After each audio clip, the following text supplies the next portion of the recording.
Assalamualaikum warahmatullahi wabarakatuh. Nahmaduhu wa nusalli wa nusallim ala rasul karim amma ba'du. Kita melanjutkan bab puasa bagian yang ketiga, melafazkan niat puasa.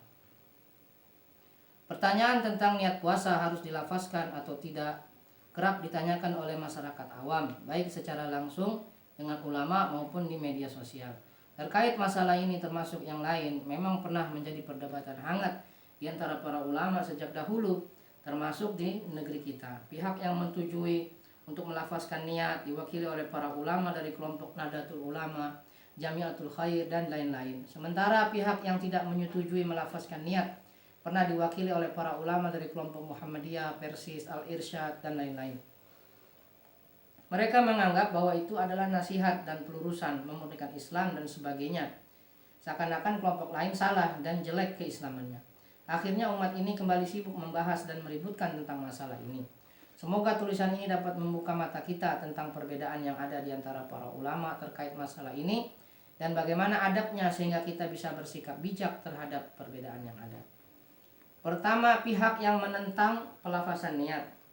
Menurut pihak ini, melafazkan niat tidak pernah dilakukan oleh Rasulullah SAW, para sahabat, tabi'in, tabi'ut tabi'in, bahkan imam 4 mazhab. Yang kedua, kaidah laukana khairan lasabaquna ilaih. Seandainya perbuatan itu baik, niscaya mereka, para sahabat akan mendahului melakukannya. Inilah kaidahnya, jika memang melafazkan niat ini baik, mengapa kebaikan ini luput dari generasi terbaik umat ini? Tidak mungkin mereka mengenal kebaikan walaupun sekecil apapun, apalagi sampai melewatkannya begitu saja. Jika hal ini tidak ada pada masa itu, untuk menunjukkan memang hal ini tidak dipandang baik oleh mereka. Ketiga, agama ini telah sempurna sebagaimana firman Allah Azza wa Jalla, A'udzu billahi minasyaitonir rajim. Al-yawma akmaltu lakum dinakum wa atmamtu 'alaikum ni'mati wa raditu lakumul Islam dina. Pada hari ini telah aku sempurnakan agamamu untukmu dan telah aku cukupkan nikmatku bagimu serta telah aku ridhoi Islam sebagai agamamu. Al-Maidah ayat ketiga. Jadi apapun yang dahulu bukan bagian dari agama, maka selamanya itu bukan bagian dari ajaran agama. Tidak seorang pun berhak memasukkannya sebagai bagian dari agama, karena kesempurnaan agama telah final sehingga tidak dibutuhkan lagi penambahan walaupun dipandang baik oleh manusia. Keempat, Rasulullah SAW melarang umat Islam untuk mengada-ngada dalam masalah agama. Masalah niat dalam sholat dan puasa adalah masalah ibadah, maka tentunya tidak boleh dikarang-karang sendiri sebagaimana tersebut dalam hadis yang berikut. An ummil mu'minina ummi Abdillahi Aisyah radhiyallahu anha qalat qala Rasulullah man ahdatha fi amrina hadha ma laysa minhu fahuwa radd. Dari Ummul Mukminin Ummu Abdillah Aisyah radhiyallahu anha, ia berkata, barang siapa yang menciptakan hal baru dalam urusan kami, yakni Islam, berupa apa-apa yang bukan berasal darinya, maka itu tertolak. Hadis riwayat muttafaqun alaih, Bukhari Muslim. Demikianlah diantara alasan pihak yang menentang melafazkan niat. Tentunya alasan ini tidak diterima begitu saja oleh pihak yang menyetujui pelafazan niat. Berikut ini beberapa pandangan para ulama yang menentang pelafazan niat. Yang pertama, Syekhul Islam Ibnu Taimiyah rahimahullah yang memiliki pendapat yang sangat keras terkait masalah ini. Ia berkata, segala puji bagi Allah, mengeraskan lafaz niat tidak disyariatkan menurut satupun ulama muslimin. Begitu bukan pula perbuatan Nabi SAW, serta bukan pula perbuatan seorang pun dari khalifahnya, para sahabat, umat terdahulu, dan para imam mereka. Barang siapa yang mengklaim bahwa itu adalah ajaran agama Allah dan bahwa itu wajib, maka ia wajib memahami syariat dan dimintakan taubatnya dari pendapatnya itu. Jika ia masih ragu begitu, juga ia harus dibunuh. Masya Allah. Dalam Al-Fatawa Al-Kubra.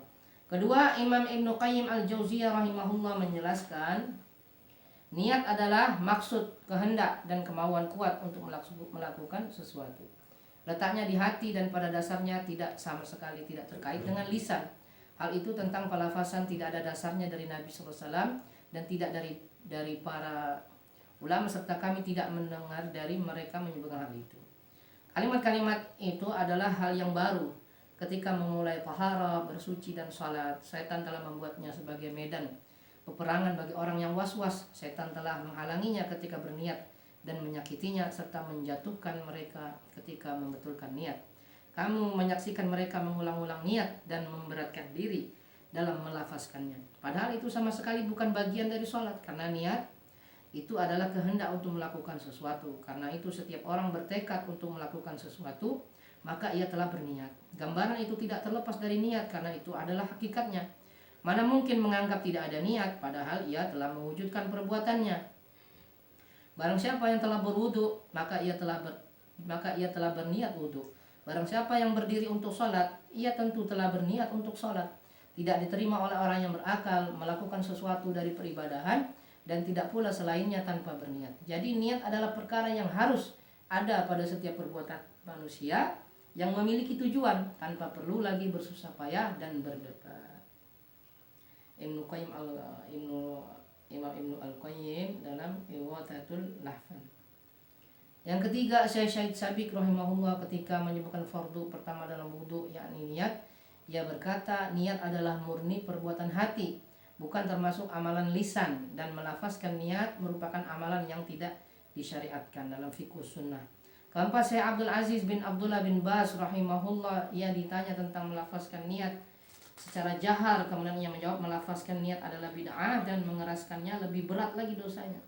Sunnahnya adalah niat itu di hati karena Allah Subhanahu wa taala mengetahui rahasia dan yang tersembunyi. Allah Subhanahu wa taala berfirman dalam surah Al-Hujurat ayat ke-16, katakanlah kepada mereka, apakah kamu akan memberitahukan kepada Allah tentang agamamu, padahal Allah mengetahui apa yang ada di langit dan apa yang ada di bumi, serta Allah Maha mengetahui segala sesuatu. Tidak ada yang sahih dari Nabi SAW, tidak pula dari seorang pun sahabatnya, serta tidak pula dari para imam panutan tentang melafazkan niat. Jadi telah diketahui bahwa hal itu tidaklah disyariatkan, bahkan termasuk bid'ah yang diada-adakan. Wallahu waliyyut taufiq. Yang kelima, fatwa Al-Lajnah Ad-Da'imah Kerajaan Arab Saudi, Badan Fatwa Kerajaan Arab Saudi, diketuai oleh Syekh Ibnu Baz rahimahullah, ditanya tentang hukum melafazkan niat sholat. Mereka menjawab, sholat adalah ibadah dan ibadah haruslah taufikiyah, menunggu adanya dalil. Tidak boleh mensyariatkan sesuatu dalam ibadah kecuali ada petunjuk dalam Al-Quranul Karim dan sunnah yang sahih.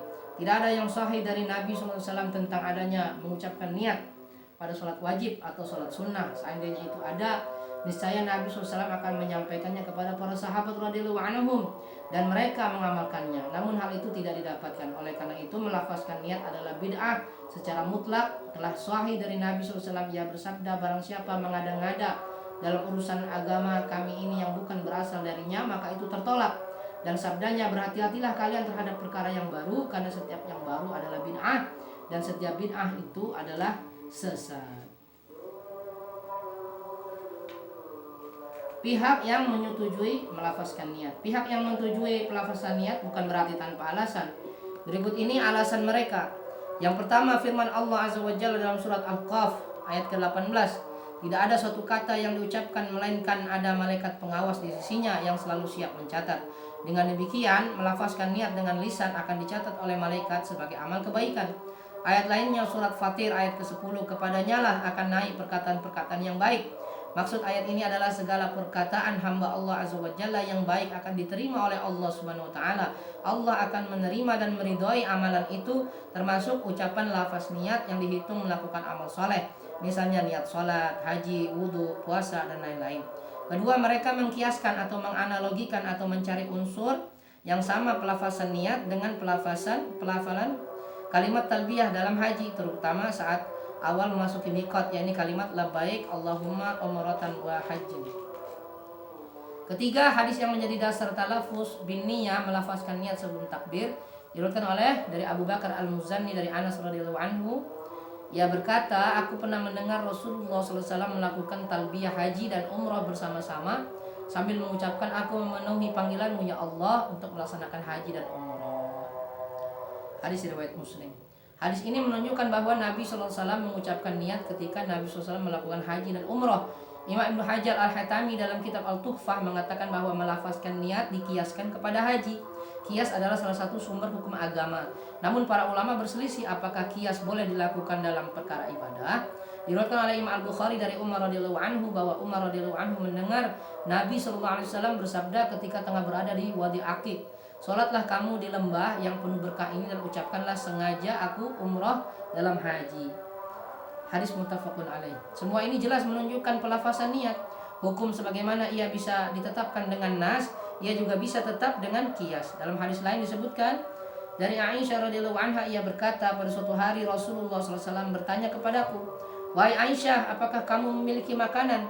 Ia menjawab, "Tidak ya Rasulullah." Rasulullah SAW berkata, "Kalau begitu aku akan berpuasa." Hadis ini terutama pada kalimat "kalau begitu aku akan berpuasa" menunjukkan bahwa Nabi SAW mengucapkan dan merencanakan niat ketika Nabi hendak berpuasa sunnah. Diriwayatkan dari Jabir, ia berkata, "Aku pernah sholat Idul Adha bersama Nabi SAW ketika Nabi hendak pulang. Rasulullah SAW membawa seekor kambing. Kemudian Nabi SAW menyembelihnya sambil berkata, Bismillahi wallahu akbar, Allahumma inna hadha anni wa amman lam yudahi min ummati."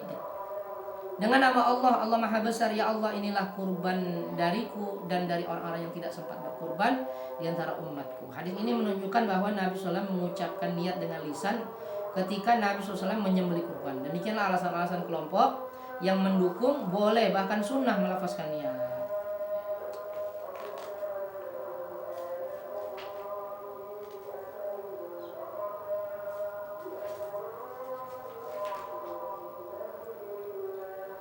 Bagaimana menyikapi perbedaan pandangan ini? Sebenarnya sederhana saja. Silakan mengambil pendapat yang menurut kita paling kuat dan menenangkan hati. Namun jangan mengingkari pendapat pihak yang berbeda dengan kita, apalagi membatilkan pendapat yang mereka ikuti atau memprovokasi orang awam untuk memusuhi pendapat yang berbeda. Imam Sufyan Ats-Tsauri rahimahullah berkata, "Jika kamu melihat seseorang melakukan perbuatan yang masih diperselisihkan, padahal kamu memiliki pendapat lain, maka janganlah kamu mencegahnya." Dalam kitab Hilyatul Auliya. Imam Yahya bin Sa'id Al-Qattan rahimahullah berkata, para ahli fatwa sering berbeda fatwa, yang satu menghalalkan ini dan yang lain mengharamkannya. Namun mufti yang mengharamkan tidaklah menganggap yang menghalalkan itu binasa karena penghalalannya. Mufti yang menghalalkan pun tidak menganggap yang mengharamkan telah binasa karena fatwa pengharamannya itu. Mari kita mempelajari adab ulama, jangan sekadar fikihnya. Di antara penyebab tajam lisan sebagian orang saat ini, yakni kurang adab dan akhlak dalam menyikapi perbedaan pendapat. Akhirnya mereka mudah mentahzir dan mencela pihak yang berbeda dengan mereka. Kesimpulan, terkait pelafazan niat, boleh atau tidak, ada perbedaan pendapat di antara para ulama, yakni ada ulama yang membolehkan, ada yang tidak membolehkan. Hal yang paling utama yang bisa kita lakukan adalah mengambil pendapat yang menurut kita paling kuat dan menenangkan hati. Namun jangan sampai perbedaan menimbulkan pertikaian dan perpecahan di kalangan umat. Mari kita saling menghormati perbedaan sebagaimana adab yang dicontohkan oleh para ulama. Alhamdulillah. Mudah-mudahan Allah Subhanahu wa taala memberi kita kepahaman, kemudahan kita tumbang bagi para majelis. Subhanakallahumma wa bihamdika asyhadu an la ilaha illa anta astaghfiruka wa atubu ilaik. Assalamualaikum warahmatullahi wabarakatuh.